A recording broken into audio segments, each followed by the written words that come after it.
You're listening to the Electronic Media Collective Podcast Network. Yeah, it's a mouthful. For more great shows like the one you're about to enjoy, visit electronicmediacollective.com. And now, our feature presentation. The following broadcast is brought to you by Marked Out Wrestling Podcast. Marked Out Wrestling Podcast is not affiliated, nor do our opinions reflect those of WWE, NXT, TNA, Ring of Honor, New Japan, You're or any other listening to professional the wrestling Electronic promotion. Media Collective Podcast Network. Yeah, it's a mouthful. For more great shows like the one you're about to enjoy, visit electronicmediacollective.com. And now, our feature presentation. The following broadcast is brought to you by Marked Out Wrestling Podcast. Marked Out Wrestling.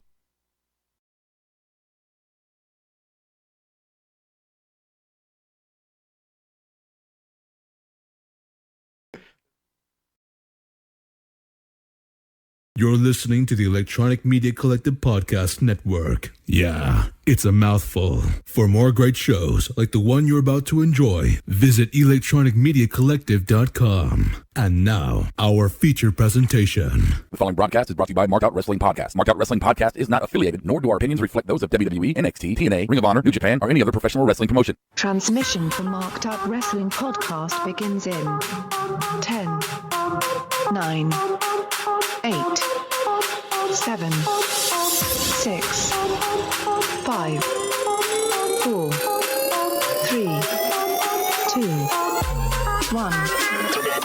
Begin broadcast. Begin broadcast. It is the weekly takedown, Marked Out Wrestling Podcast, episode 100 and, what's it, 12? Yeah. 112. 112. 112. 112. 112. So, as you can hear, it is me, Roadie Rob, and I have, as always, the heavy Brian joining me. Hello, everybody. Hello, and we are both in studio for the first time in like a month. Thank fucking God. Yeah, you're not in Virginia getting your hip stuff done. Yeah. And my mouth is fairly back to normal. I still have trouble eating everything. Okay. Yeah, you can work on it, though. Yeah, I got I think it's like lockjaw now, where I can't open beyond a certain point. Okay. So it's cool. Some things I don't have to do, so that's cool. There you go. Take that for any way you want to take that.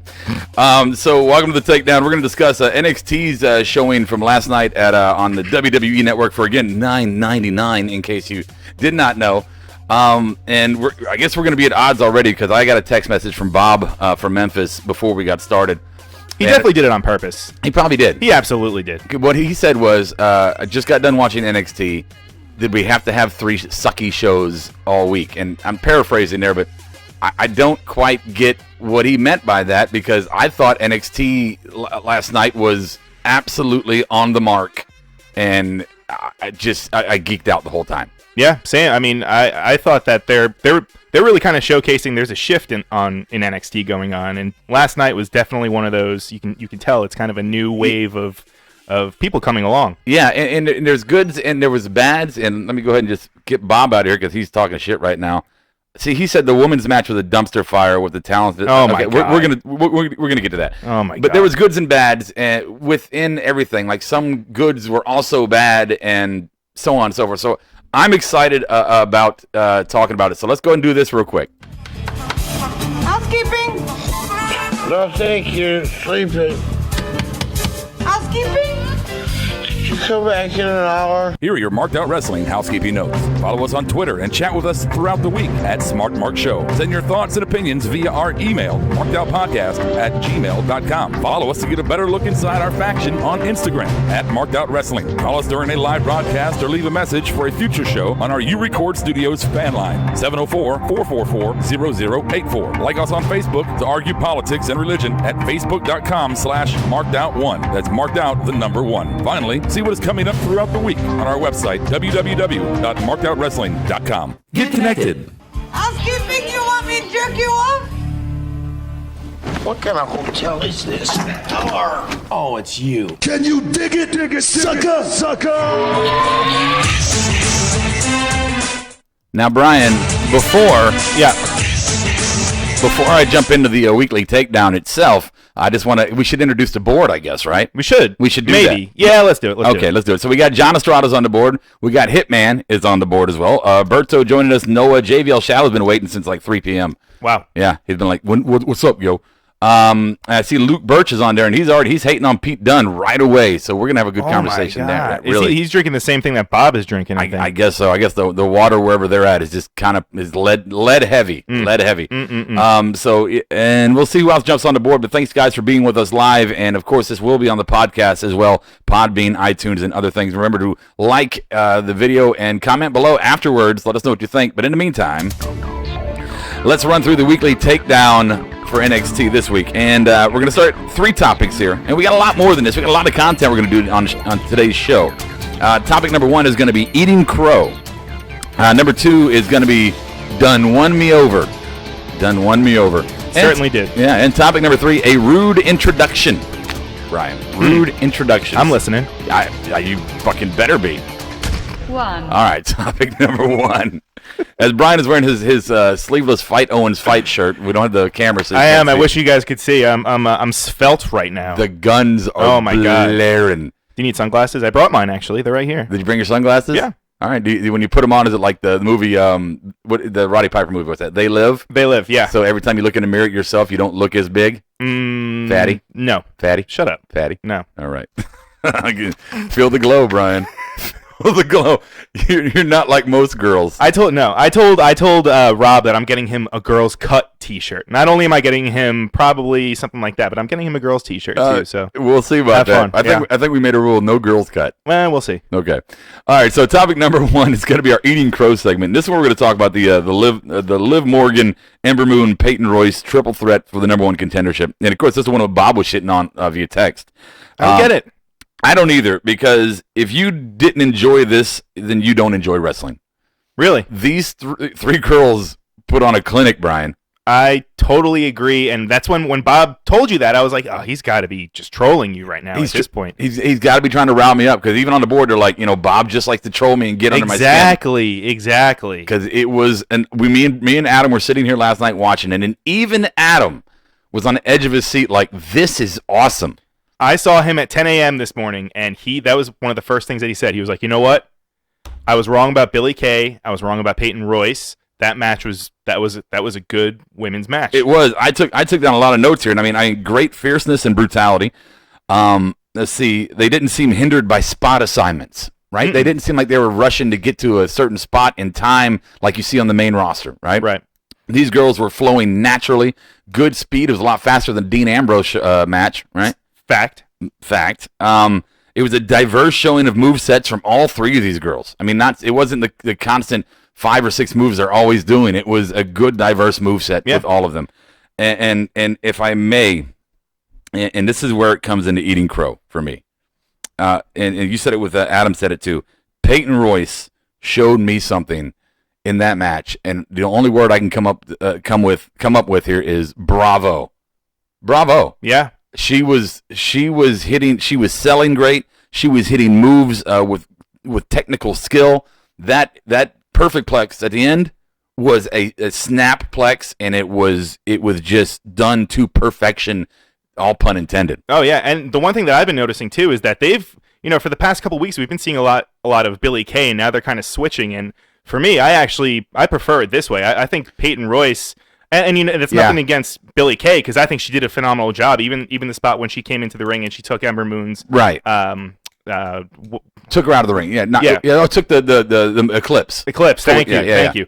I thought that spot was awesome. Yes. And so I'm excited for Peyton Royce, and really, and the other thing too, I'll note, Ember Moon was she was outside of the ring a lot. She was. So a lot of the action that we actually saw was Peyton Royce and Liv Morgan. And you know what? And I go back to the fact that all the spots that they had were tight. I mean, it was just, even when there was the sunset superplex where we had Liv Morgan up on the top rope. You had Peyton Royce setting up a suplex, and you have Ember Moon come out of nowhere, roll over the top rope, and then bam, there it is. Now me and Adam rewound that twice. And the big thing is when you see Roman Reigns, Dean Ambrose, and you pick one. I don't know. Any of them, yeah. Dolph Ziggler, do that move on the main roster. It's a slow, methodical setup. Make sure my feet are planted. Everybody got a good grip. Let's figure it out. And bam, boring. And not only that, they usually set up the guy that's doing the powerbomb, he'll usually be inside of the ring and just kind of scoot under there and just kind of guide him down. It was seamless. Not last night. No, Ember Moon was seamless in that, and the girls fell perfect timing. Yep. Perfect sells by all of them. That move was done to perfection. And if you disagree with me there, honestly, highbrow show, you can kiss my ass. Because that was done with perfection. I agree. These girls blew me away in this match. And another thing I really liked about the entire setup of the match itself, Brian, was the fact that you had Liv Morgan taking the pin to protect Ember Moon for, in my opinion, TakeOver Orlando. Sure. And, we kind of saw that coming, too. It was going to be either Ember Moon or Peyton Royce getting the win. And actually, I was pretty shocked to see that Peyton Royce actually got the win in that match. I'm not going to lie, I thought it was going to be Ember, but it makes more sense now that Peyton got it. Exactly. But I don't want to make it sound like, hey, give it to Peyton now so Ember can have it later, because Peyton earned her stripes in this match as an in-ring technician. And then they had the promo afterwards with the two girls doing kind of the Mean Girls bit. And I'm not going to lie, we watched that, and when it got done, I said, I loved every second of that promo with those two girls. I agree. It's really good chemistry. We call them the Jeeper Creeper Batman villain girls, right? The Kmart version of the Batman villains. But their chemistry really worked well with each other through the promo and the match itself. And again, yes, you're right, Brian. The wrestling skill, highlighting the wrestling skill of Peyton and allowing the promo and character of Billy, I think was a perfect cocktail. Yeah, that's definitely the combination that works for me, for sure. So, I don't know what Bob was talking about. He needs to watch it again. Oh, no, I'm sorry. You know what? I had the phone lines muted, so if you want to give it a call in, you can go ahead and try it again. My apologies there. Let me jump on the board here, because I'm sure these guys have been going let's hear it. nonstop on this one. I haven't been really paying attention. I'm not going to lie. Let's see. Ember Moon was napping, says Jonathan. I don't know if she was napping. She was setting up for spots. I thought she took some bumps on the outside of the ring, dropped her back. I was okay with it. It was okay. I mean, it didn't hinder any of the match. No. It didn't hurt. What do you do? Oh, your phone's going up. Let's see here. And then let's see Noah yelling at me. So, again, Noah, the phone lines are open now. I apologize. I had it muted. My mistake. We haven't been in studio together. Yeah. You should have seen us getting ready for this show. Dude, I was excited for doing this show today based off of what we saw last night at TakeOver. Me too. Or NXT. So, there's topic number one. I'm eating crow. Let's see if I got any notes here that I left off. No, that's pretty much it. I'm bravo, women. All three of those girls, all four of them. Bravo. That's what women's wrestling should be. And I hate the fact that I know they're going to get squashed on the main roster one day with the limited time that they're going to receive there. Well, so let's say it. Okay. What's next? What are we going to see at TakeOver? Well, you know what, Brian? Let's hold on to that. Okay. We're going to do a whole segment on that. I got 5 questions for you. All about TakeOver. Okay. 2. Topic number 2 is the UK challenge we had here, and I called it "Dunn Won Me Over." And I'm not. Who was it? I think it was Luke said that he apparently is not a fan of Dunn, of Pete Dunne. No words. Well, no words. Here's my challenge, Luke. We'll probably go live for about an hour, guys. Luke, here's my challenge to you. I want you to tell me why. I don't want to hear just fuck him, screw him, I hate him, he's garbage. I want you to give me an educated argument as to what your problem is with this guy, because I'm going to tell you, I don't necessarily. Let me start this way. Sure. Start on the negative and jump to the positive. I don't know if I necessarily like the fact that they are using NXT to promote all the UK wrestlers. I understand it from a business point of view. Okay. I don't know if I like it because I think it's kind of keeping the spotlight time away from some of the developmental guys. But I get it to draw the crowd into their skill set. What I like about it is I haven't seen a UK match yet that I don't like. These guys, it's just a new style of wrestling. It's a reversal clinic. They are. I mean, I will say both matches that we've seen for the past 2 weeks, even the whole UK tournament. I mean, all the matches just had such a different feel than what we've been seeing on WWE TV. And now that they're bringing it into NXT, I mean, that match. The one thing that really blows me away about Pete Dunne is that he's only 23. He's been wrestling. He started training at 12 years old. There is so much upside with this guy. Yeah. And I mean, they'd be silly not to bring him in and let, giving them the platform. I agree with you that maybe it's not I don't want to see the UK. Not long term. Yeah, exactly. Like, it's okay if they would just want to do it just to kind of get it established, and maybe kind of figure out what they really want to do with it. Right. But I just think that, I mean, for who was it? Who said that? Well, Luke he's clarifying now. He's saying that he's not hating on him in ring. Okay. He's saying as a person, he's a see you next Tuesday. Okay. I have no basis for that one way or the other. Right. You got to treat people the way that they treat you. If you're keeping it inside the fourth wall, and you're going off what you've seen from him from the UK tournament and the little backstage area things and all that, he's playing a character there. That's heat. Yeah, he's getting heat. He's definitely getting heat, Brian. And I like it. And I'm not. Let's not forget Mark Andrews, because these guys, they were back and forth. Great reversals, great movesets, great personality, great storytelling, great sells. It's a very dynamic. The UK style is a very dynamic, even great comedy sets. Oh, they include everything. I mean, especially with Pete Dunne, he does the what did Nigel call it? The body manipulation, when he bends all of his fingers. Oh, you don't really see too. I mean, you used to see William. I think William Regal used to do that. Yeah, back in the day. But you don't really see too many guys nowadays kind of really. I want to say Daniel Bryan maybe did it at some point. I feel like it sounds like maybe. But you know what I like about that, Brian? Yeah, is there are things that you see in life, not wrestling, but in life in general, that when you see it, it's cringeworthy. It makes you cringe because you can almost feel it to yourself. And when you bend somebody's fingers like that, that is a cringeworthy moment where you go in yourself at home on your couch, go, oh shit. Right. I know I'm watching wrestling, but I mean that looks like it fucking hurts. Yeah.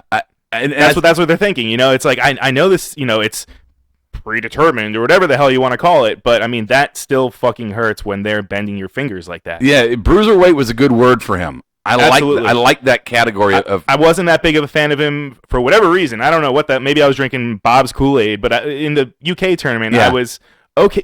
I was big Wolfgang guy. I love Wolfgang. I know you did. I love me some Wolfgang. But Pete Dunne, after last night's match, I'm a fan, and I really kind of hope to see him. Maybe he will cross over into NXT. Maybe this will stay. Maybe this is their secondary title. Who knows? Well, let's go on board to our highbrow champion, and that's JVL Shadow. He's our highbrow champion, and a hello to Upload Test as well on the board. What's up, Upload? Andrew Goodnight is there as well, not just on the Twitter this time. So JVL's asking, what are the UK characters? None of them have any backstory. If they're going to be on NXT, we need to know more about them than they're British and that they're heel or face. Now, here's the thing, JVL, is I think right now all they're doing is saying, hey, American fans, look at this. And then eventually we're going to start piping in these UK shows exclusively on the network in their own show from the UK. And I think, they played the promo packages, just kind of giving a good summary of, what each guy is kind of where they're coming from. But I do kind of see where they're coming from, where maybe we could see some more promo work. And kind of so we can kind of get more in tune with their character. I agree. That would be nice to know, but I'm going to tell you now that just seeing their in-ring work alone and the stories that they tell in the ring, I am intrigued to watch any show that they may make exclusive for them on the network. So if that's the goal, then you sold me on that, because I watch it. Yeah, just as soon as Wolfgang shows up, then I'll be totally on board. You'll give yourself a cocktail, touch yourself with the other hand. No, come on, brother. So highbrow. What am I doing? Yeah. What am I doing? Let's see here. Was a fan provoking him, or was it just hitting him to hit him? I didn't see that part, so I'm not quite sure. Anything on there about this? I'm not. See, if I would pretend to hit a child if I was a heel. That says Berto. Yeah, well, I would too, Berto. I absolutely would too. The one thing I did notice too about this match, the reverse Hurricanrana that they did. You don't really see too many of those on WTV, let alone just a Wednesday night NXT show. And I was wondering do you think that they let these guys go a little bit more because the higher ups don't necessarily see them as NXT brand or WWE workers? Do you think that they're more of just kind of thinking of them as hired guns to make their product look good, but letting them take a little bit more risks during their match just because they're not really as invested in them? I don't know about that. Maybe there might partially. I think that they are investments. I think Vince or Hunter sees them as investments immediately the minute they sign them. I think they're letting them go the way they're letting them go is because American fans are ignorant to what's going on around the world. I just wonder where the shift was. Like, why, for forever, it was guys coming to WWE, they learn the system, and then they, half their moveset gets cut off. Right. So we've even seen it with Kevin Owens. But a lot of these guys it happens to. But I think NXT in the UK, and the 205 Live, maybe not so much 205 Live, but I think what we're seeing is that is the wrestling of WWE, and the main roster is the entertainment of WWE. I really think that they're bringing up guys they think that are going to entertain the crowds, where NXT is your diehard smart marks who want to go and see good character development, good storylines, but more importantly, great stories in the match. They want to see the entrances, but they also want to see more or less what's going to happen in the match with these characters. So it's crazy to think 10 years from now that these guys are going to be the ones that are going to be on, the majority of them are going to be on main TV, and that's the kind of wrestling that we're going to be seeing. Will we? I think so. Or will Vince stubbornly resist that change? 10 years from now? I don't think so. Wow, get my goddamn oxygen tank and take me to the ring, and I'll tell them how to do it. Have a frozen head or something. All right, enough of the UK. 3. Topic number 3 is a Roode introduction. So, we had Bobby Roode and No Way Jose in a match, and we're not going to talk as much about the match because of the relevancy. But I don't want to. I'll say this: I don't want to take anything away from the match. No Way Jose, Bobby Roode put on a good match. Definitely. No Way Jose, and me and Adam had an argument that turned into a consensus. And he was saying that he didn't care for he likes No Way Jose, but he doesn't care for his gimmick. And I think his gimmick is just fine because No Way Jose is one of those guys who you can see turn it on and turn it off. Whereas like some Adam Rose couldn't do that. He tried, but it didn't work. No Way Jose can be goofy, funny, dancing in the ring during the match, and then turn his persona and be a badass. I agree, and I can see where he's coming from because I had the same problem a little bit with Naomi and her entrance, and just how she could just kind of tweaked it a little bit with all the dancing. I could really kind of pull it back a little bit, do without it. Yeah, get off my lawn. I could feel the glow. Oh, come on, no. I could feel the glow, but what if she came out of thrash metal? Turn it up. Okay. Yeah. Then I'm listening. Bias. I'm listening. Yeah. But no, I do agree with you about No Way Jose. I think he's a really good example of someone that can have kind of a pretty silly gimmick when you really boil it down, but his in-ring work kind of makes up for it, and he can really just, like you said, just kind of flip the switch. Yeah. And you know what? Go. And I enjoyed the comedy segments with Roode, like when they did the little worm move with the arms, and Roode was like, why did my arm do that? I was like, you know what? It's Bobby Roode, but that was it showed a diversity of Bobby Roode. And I look at my notes for this match and for the debut of Kassius Ohno, which is the point here for the Roode introduction. And I'm gushing. I look at myself and I'm like, I am gushing over Bobby Roode. I am a Bobby Roode mark. You guys should see he's blushing right now. I am. I'm gushing and blushing over Bobby Roode. And I'm gonna get the Kassius Ohno later in the show. Yes, okay. We are. We're going to get to it. He came out, made his introduction against Bobby Roode. There was some back and forth mic time. There was some back and forth ring time. Kassius Ohno came out on top overall after the whole thing. If in the actual storyline, you can argue whether in the entire segment he came out on top over Bobby Roode. I would argue the other way around, but that's me. I don't think that Kassius could hang with Bobby when it came to mic skills and cutting a promo on each other. Shooting on each other there in the stadium. But can I just gush on Bobby Roode for a minute? Go for it. I just want to gush. Let me find this. Here it is. All right. So Bobby Roode is just glorious on the microphone, and Ohno is no match. I just said that, so that's a repeat there. I had to say it again. Bobby Roode is not on a big enough stage. This man is main event of WrestleMania bound. He should be. Everything about him is fan-fucking-tastic. Bobby Roode is a second coming of Stone Cold Steve Austin. Now, hear me out on this. Yeah, that's an interesting take. It is. And same argument or discussion I had last night was, and I'm talking about Stone Cold Steve Austin transitioning from Steve Austin, ringmaster, whatever you want to call him. Steve Austin had a fairly lengthy career prior to the birth of Stone Cold Steve Austin. He was always in there. He was always getting shuttered around here and there, not quite getting the pushes he needed. And at a certain point in his elder part of his career, he said, I'm going to be number one. And I don't care what I have to do, but if you're like he always says, if you're not here to be on top, then get out of the business. To be the champion. Yeah, if you're not here to be the number one guy, the champion, the face of the organization, then get out of the business. And when I look at Bobby Roode, I see the birth of Stone Cold Steve Austin. I know Bobby had success in TNA. He was a champion there. Had a success everywhere else he went. I'm not saying that and Steve Austin didn't necessarily have titles prior to WWE. No, but he was definitely considered more, a very successful veteran professional wrestler, right? Yeah. So when I look at Bobby Roode, I look at it as he right now is in his stride. And again, I don't have a lot of history to go off with Bobby Roode, but man, to me right now he is peaking, and you do not want to miss this. You do not want to miss it. And I'm saying that after Orlando, after Mania, you bring this guy up. And we talked about a possible faction of Kevin Owens and Samoa Joe, Triple H, and Bobby Roode maybe as a fourth kind of wheel there. You're Norsemen if they all grew beards. And I love the idea, but Bobby Roode needs to get elevated. That is a man who could take a belt, a shitty belt, like the U.S. title, and turn that into a respected title belt. Yeah, he would absolutely give that. He would give it credibility right off the bat. Yeah, and he would build a division under him. Oh yeah.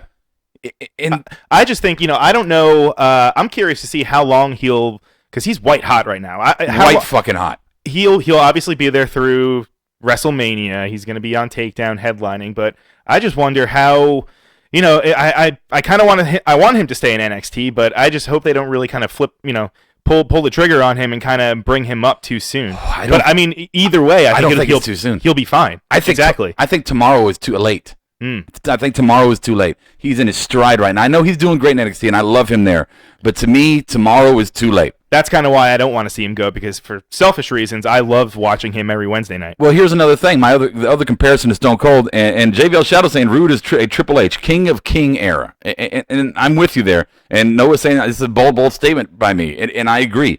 But the other Stone Cold comparison is, Stone Cold is one of those guys that, yeah, he would be a team player on some gimmicks, some storylines, some, whatever Vince came up with. But he's also one of those guys that would look at Vince and go, I'm not doing that. I'm not doing that. Yeah. I don't know. And Roode looks to me like he would say, no, I'm not doing that. He would. I just don't know if, certainly he doesn't have the clout to do it right now just because he's kind of considered the new guy in WWE. But I do think that if he stays this course, he absolutely could be one of those guys to say, nope, I will not. Yeah, will not do that. Well, that's what I'm saying. You put him in that faction that's this imaginary, wet dream faction of mine, and then he could almost elevate like Rock did in Nation, right? He could take that role and just become the de facto leader over Triple H, and then having KO and Samoa under him, and that I am salivating at that idea. I'm just counting the days until we see all of those guys on the main roster. Yeah, Oh, Bobby Roode. But for now, I'm totally happy with him in NXT. Yeah, I'm not unhappy. Right. I don't want to make it sound like I'm unhappy. Right. Because I'm happy. I'm happy. And happy. I'm happy too. All right. So there we go. There is our takedown. Let me look on the board here. Everybody's kind of... Yeah, what the hell are they saying? We haven't... I'm not really looking I'm not wearing my glasses. I've got these two screens here so that you could help me with the board, but you're sitting like a mile away from it. So... Fuck it. Maybe next time we'll figure that out. I'm about 15 feet away from him. Yeah. But people just, some are agreeing with me. Some are disagreeing. Some are saying that he would turn the U.S. title glorious. Absolutely would. I agree. And Noah's saying he would turn it into the Canadian title. I think you should just rename it and change it. I think it's a garbage title. Bob and Adam are arguing over the women's match via text message in front of me right now. Jesus. So that's even fun. if, even IC title, that guy is just, I see it written all over him. I think he's going to do some pretty big things, and we're going to be talking about him for a lot of years. Yeah, let's see here. JBL Shadow, he doesn't have time to get a good WrestleMania match this year. No, not this year. I don't mean this year. No, definitely not this year. No, definitely not this year. I think we'll be talking about his match at TakeOver. Yeah, I think give it, not this year, obviously.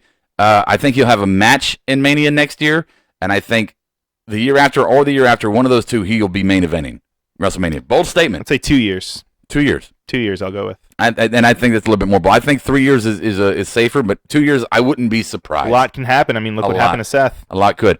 And another one here. Noah says, if you haven't seen Bobby Roode's TNA Ego Hall of Fame segment, go watch it. It's the best segment TNA has ever done. So I'll check that out. Absolutely. And everybody's right now, they're throwing up ideas about stuff you should check out to look at Bobby Roode and parodying Rick Rude and all this. So Upload Test and Noah and JBL are all jumping in there. Add Finn to your fantasy Rude Triple H team, says JBL. There you go, yeah. Ooh, add Finn to that faction. If Finn comes back a heel? I don't think he's coming back as a heel. I think Vince wants him to be a babyface. I do too. I really believe that. Although I'd love to see. You know what? You know what? What? Oh, God, I'm gushing. What? So, and I know we're not still supposed to do main roster, but fuck it. Bobby Roode, Kevin Owens, Samoa Joe, Triple H. Okay? Your 4 Norsemen. Mm-hmm. On the other side, the Club. Oh. With... I was going to say, which version? Well, I'm talking Finn Balor, okay, AJ Styles, and Gallows and Anderson. That's 4-on-4 right there. 2 factions, head-to-head. Star power out of the yin-yang. Survivor Series. There you go. Survivor Series. Okay. Yeah. Or Mania. You could or whenever. It could be tomorrow. You could play that for a year easy. Mm-hmm. Oh, my God. Easily. The different combinations, the belts that could change hands, all of the belts. A lot of fantasy booking here, Rob. Dude, I'm gushing. I'm gushing. This You should see the smile on his face. I'm telling you, man, this NXT episode got me gushing, man. It got me going. All right. So let's jump on here real quick. Let's do it. So the next segment's we're not going to do a spotlight today, but I will ask Brian a question here in a minute. But before I ask Brian a question in my Hey Brian segment, let's do Orlando shaping up. So I got 5 questions right here, Brian. Okay. About Orlando. Let's talk. Okay. So here's my first question: is Nakamura or Ohno getting the bid for Roode? Because what we saw last night was Ohno saying, "I'm here for one reason, Bobby Roode, for your championship." It certainly looks like that. Is Nakamura not going to get Orlando? Is he going to get knocked out before that, or with triple threat? I mean, what do you think? What do you guys on the board think about this? I really want to see. I still am kind of skeptical that the WWE brass still has this much faith in Kassius Ohno, just because of how they treated him during his first run. Now, I know the landscape has certainly changed since then. Don't shoot your wad on Ohno. I don't want I want to get all that in one. Right. So I guess if I'd had to say, I think they do. They want the most guys showcased. So I'd have to go 3-way. I think I have to Nakamura, 3-way, Roode, and Ohno. Have we seen Nakamura in a 3-way yet? A triple threat. I should say that. I don't want to make it sound. Yeah, right. I don't want JD calling in like, what 3-way? What the fuck? All right. No, I don't know if there's a problem with the phone line or not. What's he saying? He's asking if there's a problem with the phone line. He's trying to call? Yeah, I guess he is. Huh. No, I don't know, bud. Try again. Yeah, I guess. We're listening. Let me see if I can call Noah. See, I'm ringing right now. We're calling Noah. Let's call Noah. Okay. Let's see. First time ever. We never called somebody. Yeah, this is groundbreaking. I know. This is also awesome. This is great air. Yeah, this is wonderful. Come on, Noah. All right, so JBL Shadow's saying that. Hey, what's going on, guys? There's Noah. Hello, All right, Noah. so nothing's wrong with our phone, Noah, but you wanted to talk, so let's talk. What you got? Keep it highbrow. Hey, Royce, please marry me. Oh, okay. All right. Okay, that's all I wanted to say. That was it? That was it. That was all that. Noah, this was the first time that we called. Oh, did he just hang up? He just hung up on you. Oh, my God. Oh, my God, Noah. All right, let's see here. JVL Shadow saying Ohno versus Young, Nakamura versus Roode.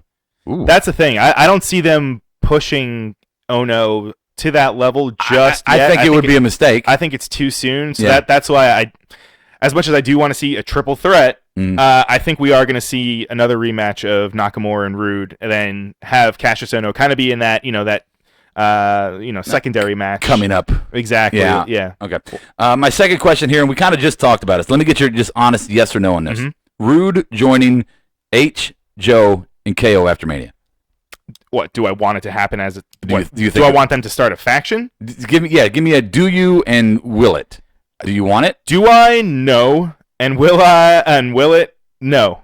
No. Why no? Why don't you? Just because I think all those guys they're so good in individually. I just don't want to see them all wrapped up in kind of the same thing. Sure. I mean, I guess Evolution was cool. It would be a heavy faction. That's a lot of names, and that means not necessarily that they'd be all tied up into the same angle, but they would be very intertwined. And I think for that reason, it would be too much. Yeah, I guess if I look through the history of factions, most of the successful factions, they weren't all perennial main eventers. I mean, look at Main Event Mafia. Yeah. Fuck off. Don't even. All right. Nikki or Ember?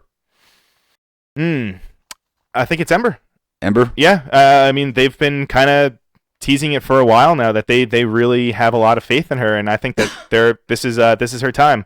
Asuka's had how long has her run been for now? Over a year, right? Yeah, I think it's definitely time. It's definitely time, and I think Ember Moon. I think this is them. They'll be able to showcase her talent on the biggest stage of the year, and I think she's gonna. Yeah, I think they're highlighting Peyton Royce right now for a feud with Nikki, and they'll put Ember against Asuka. Really? Yeah.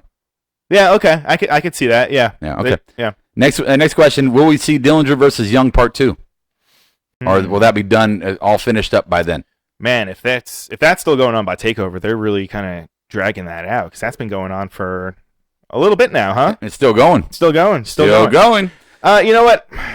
I'm gonna go with a yeah because the first one was so good. Yeah. I really do. I really want to see them kind of go at it again. How about you? No. Why? I'm okay with this little bit. This kind of good guys versus bad sanity thing for right now. Okay.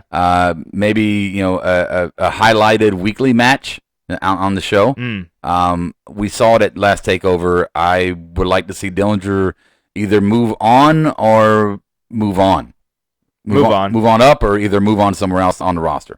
Yeah, he has been kind of spinning his wheels in kind of the same. Yeah, I mean, I like this direction for him. I like this little storyline for him. It's good for him. He needs a good, solid storyline to be involved with. It doesn't demand the title. It's good for his persona. He's over as fuck. But yeah, by Orlando, I want to see something. That's what I'm saying. Yeah. I mean, it's been going on for. I'd rather see Young and Roderick Strong, maybe. Oh yeah, I like that. Sign me up. Yeah. Okay. Let's see. And my final question for Orlando shaping up is going to be triple threat tag team title match. I mean, we're seeing DIY and Authors of Pain. We'll talk about that in a little bit for next week. Don't we see a triple threat? I think so. Yeah. I mean, having we've kind of been seeing the Jesus. I want to call him. No, he's not there. Who? Jesus. Jesus? Hello, Jesus? No. I want to say Heavy Machinery, but it's not Heavy Machinery. What? Authors of Pain? No, other one. Revival? Yes, thank you. Jesus. Told you. That's why you can't don't get hit in the head too much. Yeah, I think they've been kind of playing the tweeners a little bit. They've kind of been going at Authors of Pain, and obviously they've had their stuff going on with DIY. So yeah I think it's going to be a triple threat at TakeOver. Okay. So let's jump on the board here. See what everybody's been talking about. Noah said that I literally asked for it, so maybe I did. All right. JVL Shadow says KO doesn't belong. He doesn't belong in that group, and maybe he's the Batista of that group. You know?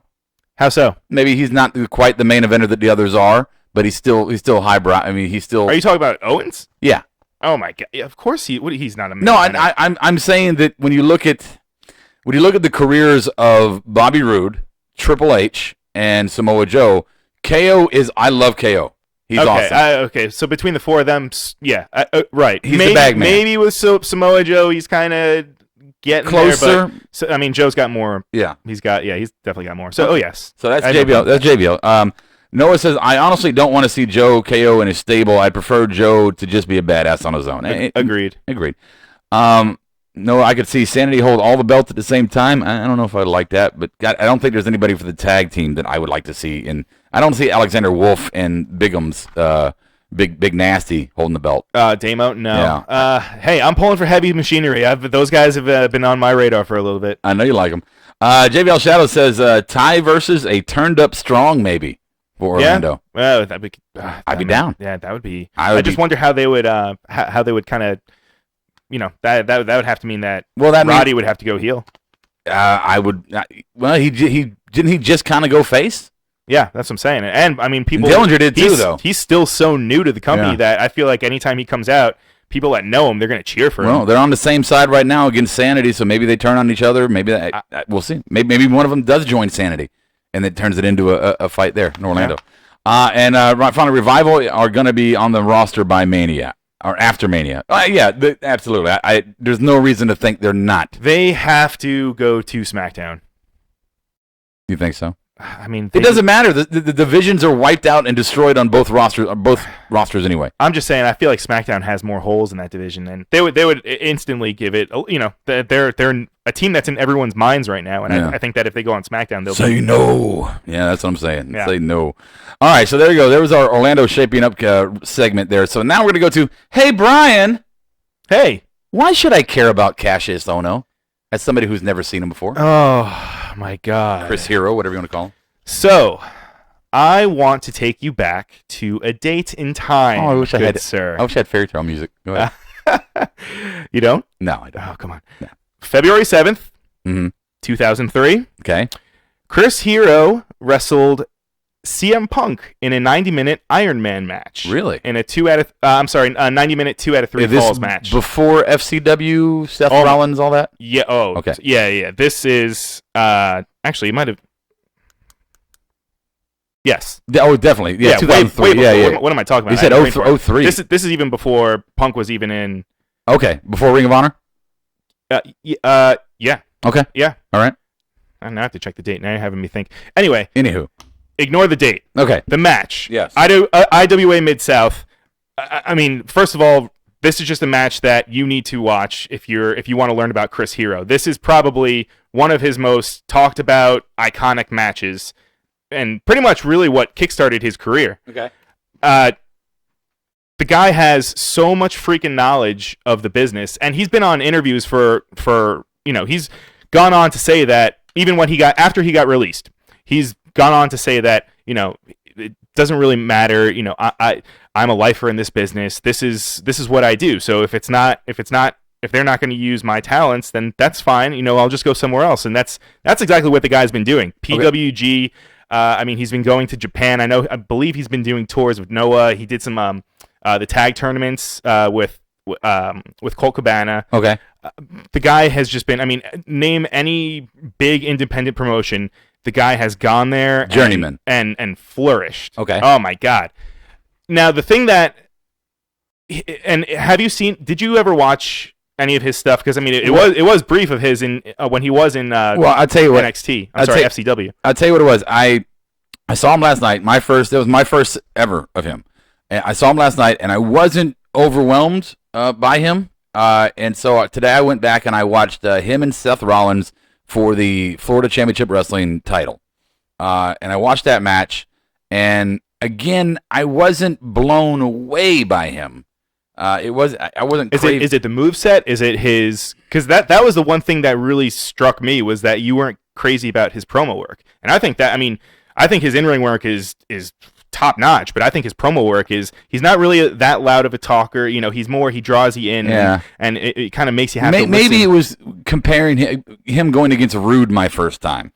It's definitely an interesting dynamic having Roode, because Roode is more of a, he's more of a, I guess, like, I don't know, he's just a more not polished, but they're different wrestlers. Okay. When I think of Chris Hero, I think of Indies, I think of Gritty. Right. But seeing the promo against each other, I don't think he held up. Maybe if I saw him go against Eric Young first, I'd be like, or Roderick Strong, I'd be like, okay, guys, got it. But going back, I watched a match with him and Seth Rollins, and I wasn't overly blown away by the moveset. He was a good worker, a good seller. Yeah, his big thing is forearms. He's a big striker. Right. A lot of knees, a lot of kicks. So talk about his Ring of Honor days. Him and Claudio Castagnoli, a.k.a. Cesaro. Yes. They were in a tag team called the Kings of Wrestling, and those guys. Oh, I bet that was good. Oh my God. Yeah. That was right. That was right around the time when Cesaro got signed, and everyone was kind of thinking that he was going to go with Chris Hero was going to go with. Right. He eventually did, but they didn't ever. I don't think they ever. They never put them together. I think maybe they had a match or two in NXT or FCW at the time, but they never made them the Kings of Wrestling. So now that we know we've seen Cesaro's work, and maybe we can see Chris Hero kind of somehow down the line get together with them and kind of that's another tag team right there that'll give it credibility. Well, they're saying on the board here is that JBL Shadow, and I'll run up to Noah in a second, but JBL saying that Ohno is like Cesaro. So I guess I just need to see him in more matches. He is beyond respected in locker rooms. Wherever he works, everyone has a great thing to say about him. The guy is just and now that the landscape, like we said, has been changing in NXT, I think now it is time for him to come in. The interesting thing though is that every time before we've seen him on TV last night, all the promos and stuff that they've been showing was all of his stuff that he was when he was NXT pre-2013. Right. He was a lot lighter back then. And that goes to Noah's point here. He said, I like Chris Hero, but I hate to be that guy. He needs to lose some weight if he's going to be successful on the main roster. I usually don't give a shit about looks if the guy is talented, but in Vince's eyes, he's just a fat slob that isn't anything special. You can argue with me that, KO is fat and he's successful. Well, to me, KO's weight is something that actually adds to his character.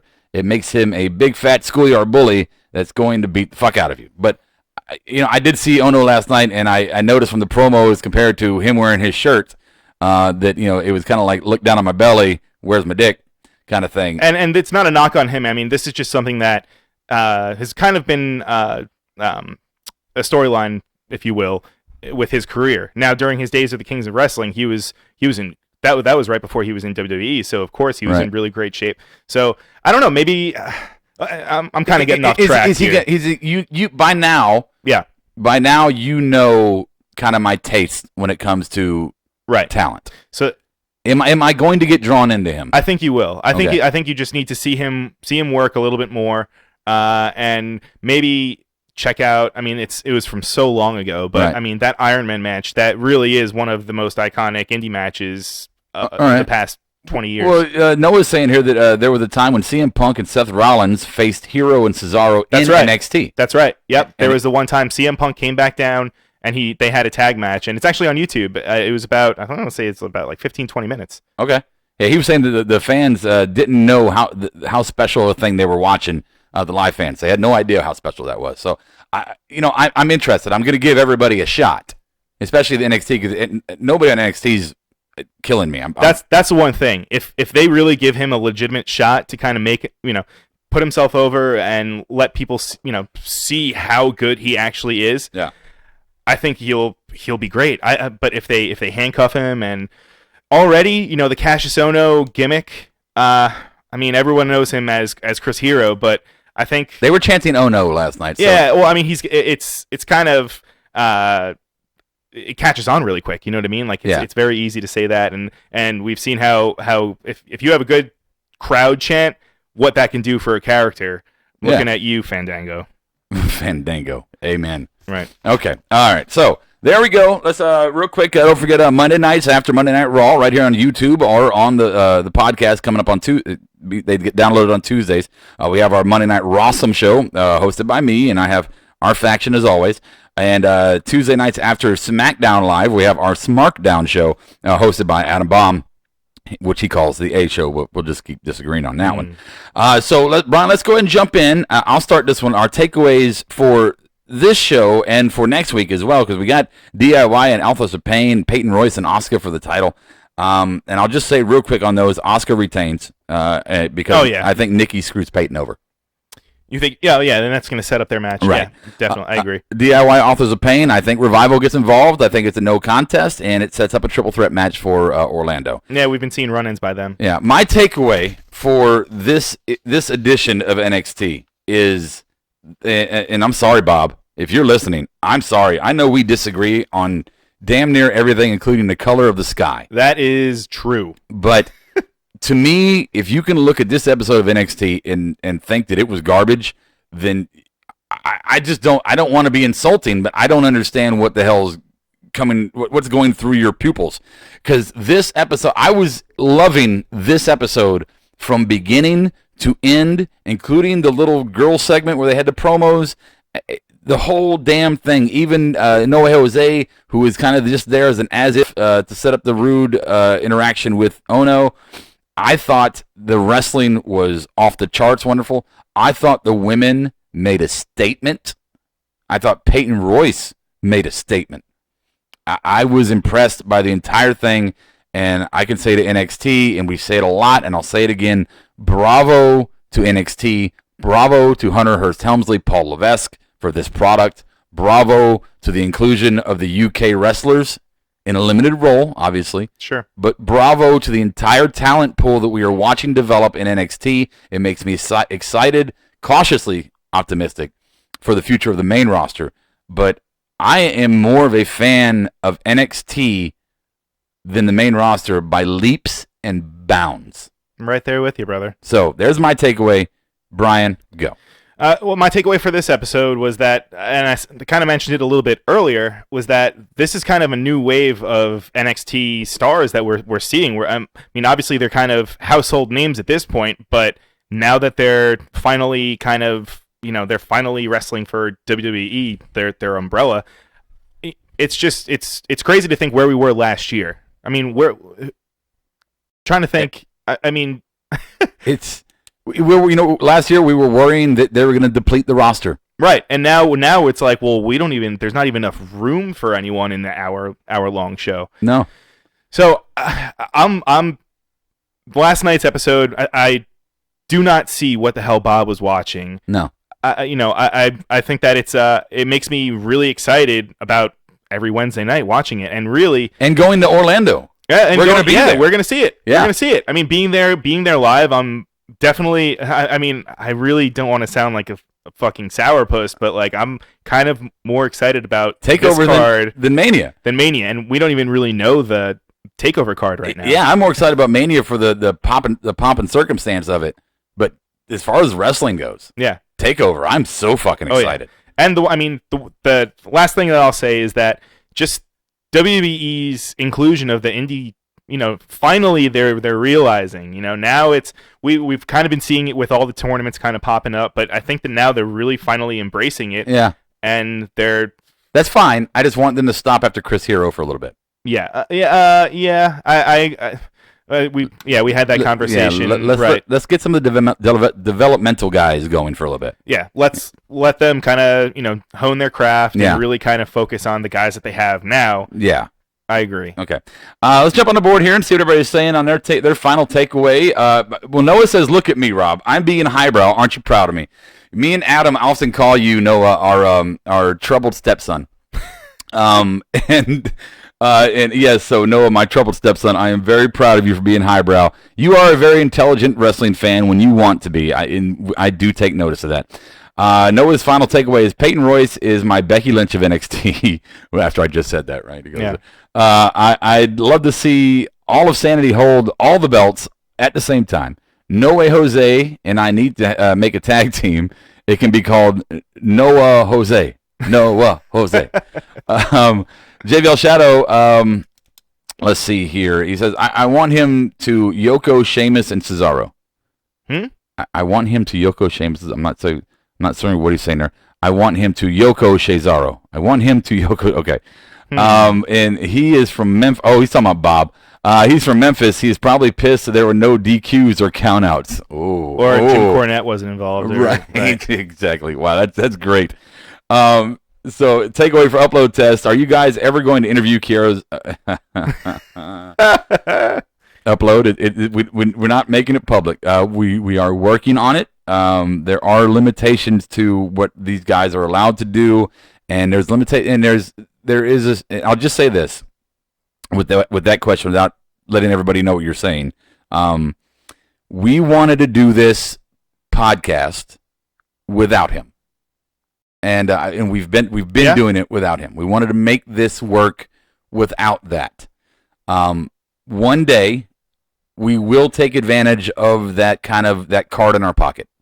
But in the meantime, we're going to enjoy watching. We're going to pump him as much as we can from our own perspective, and because he deserves it, not because of the ties. No, absolutely, because he deserves it. Because he fucking deserves it. Yeah. But we wanted him to build himself on his own, and we wanted to build ourselves on our own and kind of meet paths in the middle. So we will eventually, because he's touring right now, and he's getting some great fan heat. So it's going to be, we want to get him before he blows up. Yeah, that's the idea. Right, but we're gonna see him when we go to Orlando. So I'll just say that. Bob said that made 0 sense. Well, Bob, I didn't want to throw. Bob's on the board now. Hi, Bob. Bob's here as we leave, as we close the show out. Right. See, he does it. He's becoming like the new Adam. All right. He's a troll. Right. Bob is Trollberg. Bob Berg. I have. Never mind. I won't even say it. Say it. What? No. I'll. Nothing. After the show. Yeah. It's not bad. Okay. It's funny. You'll see. Oh, he said the DQ and countout thing makes 0 sense about the Memphis wrestling. Okay. I don't know. I thought it was a good dig, even if I don't have any basis to go off of. Just anything to dig at Bob, I'm good on. You could say Jerry Lawler. I mean, quit. Oh no, puppies. Yeah. Quit. Standing 69, Jerry Lawler. I don't know. All right. Let's see. JBL Shadow, wasn't that an old school Memphis wrestling was? What isn't that what it was all about? So we'll let them argue that one. All right. And we'll go ahead and finish up this show. We appreciate you guys for hanging with us for another episode of Marked Out Wrestling Podcast, for another edition of the weekly Takedown with myself and Brian. Again, don't forget Monday nights, Rawsome, Tuesday nights, Markdown. As I usually like to say, we'll mark out like no one's watching, Brian. Yes. I'll catch you on the flip side. Marked Out Podcast is recorded, edited, distributed, and marketed at U-Record Studios in Charlotte, North Carolina. For more information on optimizing your podcast for increased listenership, check out U-Record on Facebook, Twitter, and email sales@urecordstudios.com or visit the website www.urecordstudios.com. Yes! Yes! Yes! Yes! Yes! Yes! Yes! Yes! Yes! Yes! Yes! Yes! You're listening to the Electronic Media Collective Podcast Network. Yeah, it's a mouthful. For more great shows, visit electronicmediacollective.com.